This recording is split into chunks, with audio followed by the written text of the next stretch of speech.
La Maison-Blanche cible d'attaques mystérieuses. L'incident Telsa en Chine révèle les motifs cachés du PCC.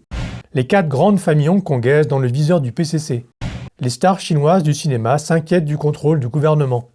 Le commandant américain pour la région Indo-Pacifique se rendra au Japon dès son entrée en fonction. Le président indien remercie les États-Unis pour leur aide. Les agences fédérales américaines enquêteraient sur au moins 2 attaques présumées d'énergie radioélectrique à impulsion dirigée sur leur territoire. C'est ce que révèlent plusieurs personnes proches de ces dossiers. Selon la Maison-Blanche, la Chine et la Russie pourraient être derrière ces attaques.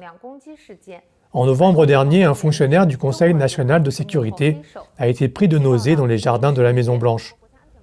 Le magazine GQ a également rapporté l'année dernière qu'une fonctionnaire de la Maison-Blanche avait subi une attaque similaire en 2019, alors qu'elle promenait son chien non loin de Washington, D.C. Une autre attaque présumée à énergie dirigée contre un membre du personnel fédéral a également été signalée à Miami.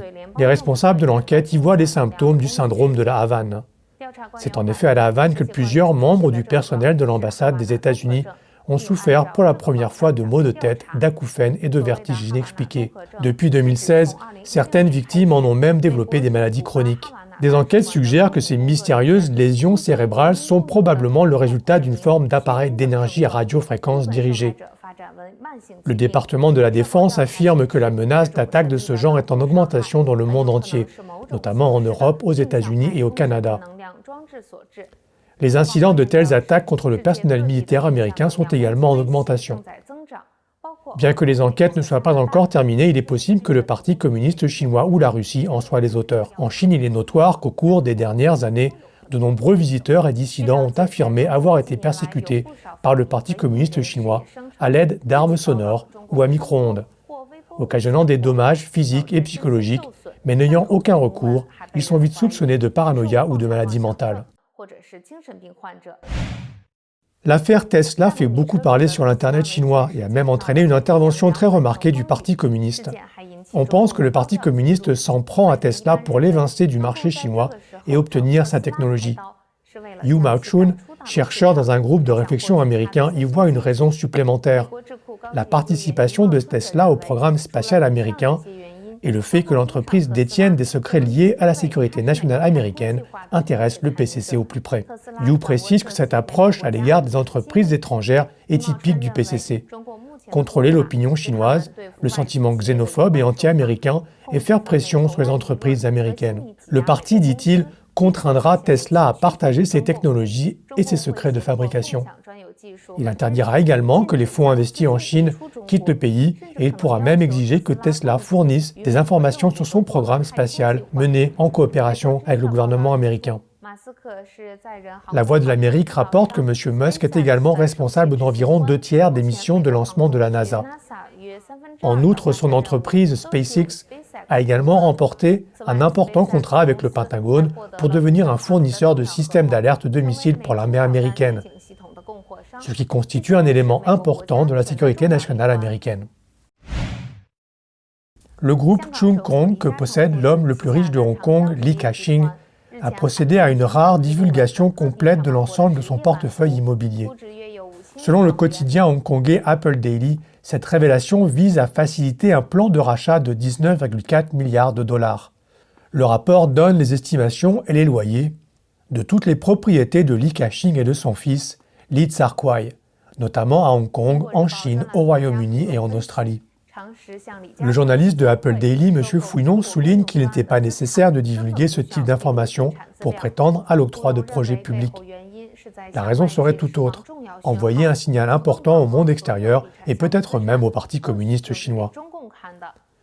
Selon DTZ, sur 205 projets de Li Ka-shing, 97% se trouvent à Hong Kong et en Chine. Le Parti communiste chinois a utilisé les hommes d'affaires de Hong Kong pendant des décennies, mais ces dernières années, il a fait tomber le masque sur la question de l'autonomie de Hong Kong.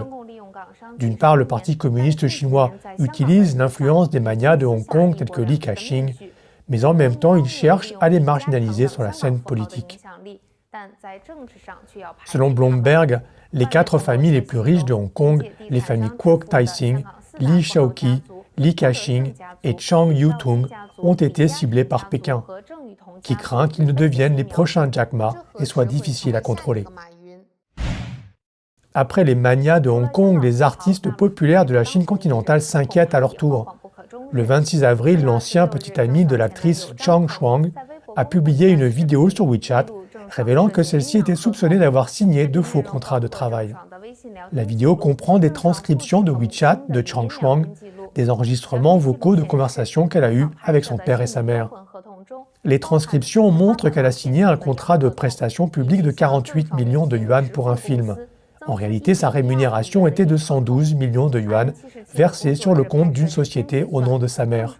Ainsi, le salaire de l'actrice dépassait donc la limite des 50 millions de yuan fixée par le Parti communiste dans ce secteur. Elle serait en outre en situation de fraude fiscale.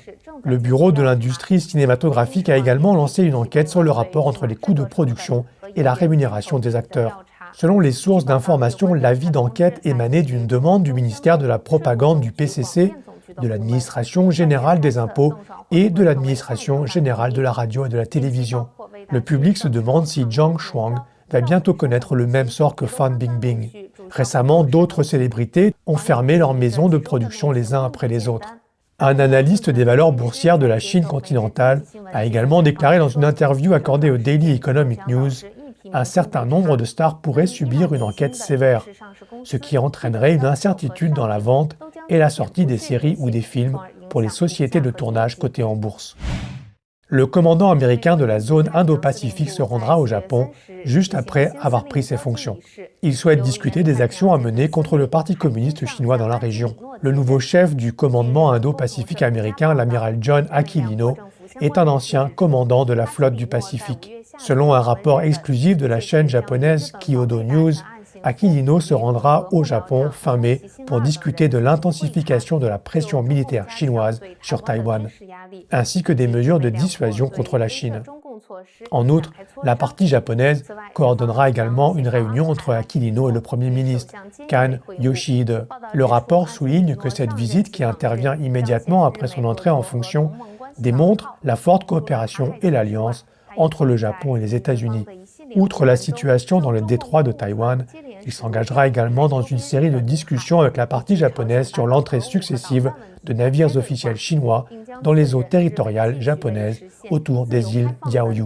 Ils parleront également de la question des armes nucléaires et des missiles dans la péninsule coréenne. Le but est de réaffirmer la volonté des deux pays de travailler ensemble pour une région Indo-Pacifique, je cite, libre et ouverte. Lors d'une audition devant la Commission des forces armées du Sénat américain, M. Aquilino a déclaré que la menace d'annexion de Taïwan par la Chine est plus imminente qu'on ne le pense. Les États-Unis, dit-il, doivent déployer d'urgence une puissance de dissuasion sur place. Si Taïwan était menacé, les 2/3 du commerce mondial pourraient en être affectés, et la position des États-Unis en tant qu'alliés et partenaires serait menacée. Le président indien a remercié les États-Unis pour leur aide. Le gouvernement américain s'est engagé à aider l'Inde à surmonter la crise sanitaire qu'elle rencontre, en y envoyant des fournitures médicales. Le 26 avril, les chefs d'État américains et indiens se sont entretenus et ont convenu de travailler en étroite collaboration pour lutter contre l'épidémie. Le Premier ministre indien Narendra Modi a été le premier, sur Twitter, à remercier les États-Unis. Les médias officiels du Parti communiste chinois ont ensuite publié le message suivant. Je cite. « Face à l'aide tardive des États-Unis, Modi tweet qu'il est reconnaissant de l'aide américaine. Mais il n'a toujours pas répondu à l'aide chinoise, ni en public, ni sur les réseaux sociaux. Et il ne nous a même pas remerciés. » Les États-Unis ont exprimé leur soutien à l'Inde de manière concrète, les premières fournitures médicales de secours importantes étant arrivées en Inde le 30 avril.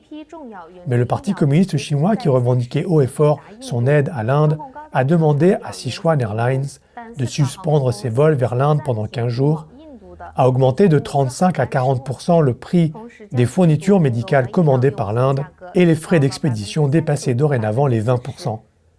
Ces mesures ont suscité un fort mécontentement de la population indienne. Le docteur Yang Jianli, fondateur de Citizen Power, a déclaré dans le cadre du programme d'actualité de Voice of America que l'engagement du gouvernement américain était clair, fournir des équipements de production d'oxygène et d'autres équipements d'urgence nécessaires à la préparation aux épidémies, ainsi que des matières premières et des vaccins. Ils ont également dépêché des experts sur place. Le gouvernement chinois dit qu'il est sincère dans ses efforts pour aider l'Inde à surmonter la crise. En réalité, dit Yang Jianli, c'est complètement faux. La Chine a agi de façon condescendante, a laissé l'Inde dans la position du supplicant et s'est réjouie de ses déboires.